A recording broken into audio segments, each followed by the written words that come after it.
ee ku soo jeclaatay. marka waxaan leeyahay saddexda soo jeclaatay. Assalaamu calaykum waraxmatullaahi tacaala wabarakaatu. Anigoo Abdifataax Beer Dilaacshe. YouTube-ka daawaneysana waa Beer Dilaacshe Show. Fadlan haddii aad ku cusub tahay channel-ka, subscribe saar, muuqaalkana share garee, like-na saar.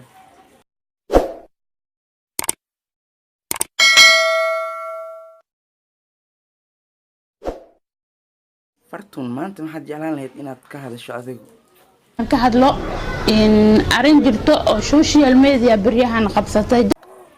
Waxaan kaloo ku weydiinaa adiga Facebook ma leedahay mise ma wax la dhaho Facebook ana ma isticmaalin, horana waan lagu sheegay. Fartuun balbalaarka weliga adiga qof bini aadan ah wax ma warsatay? aadan ilaahay abuurto wax aan warsadana ma laha inaan runta isku sheegaa fiican. Fartuun balbalaarka dadka ku tuugsada ama ku qaraabada magacaaga maxaad dhihi lahayd maanta? marka dadka tuugsanayo Instagram-ka iyo Facebook-ya Fartuun magacooda ku tuugsanayo ilaahay meel kale guriga badar uu ka saala abaya mise abo meeshas kala badarka. Arrinta labaad maxay noqon doontaa aan maanta ka hadli doonto? labaad aan ka hadlo waa maxay in mid saddex wiilo Fartuun way soo jeclaadeen la dhahay. Okay, waxaas maxaad ka dhihi lahayd? sheega fiican waxaan waa dhalanteed dhab ma aha waa dhalanteed waa dadku manti ku raadinayo.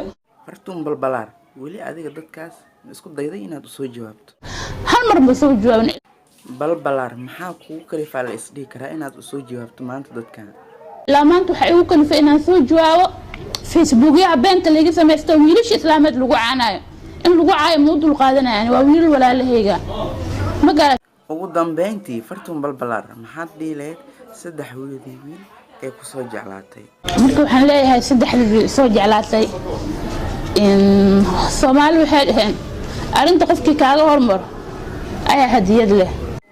aad iyo aad ayaad ugu mahadsan tahay daawashada muuqaalkan. Fadlan haddii aad ku cusub tahay channel-kan subscribe saar, like, share, asxaabtaadana u share garee.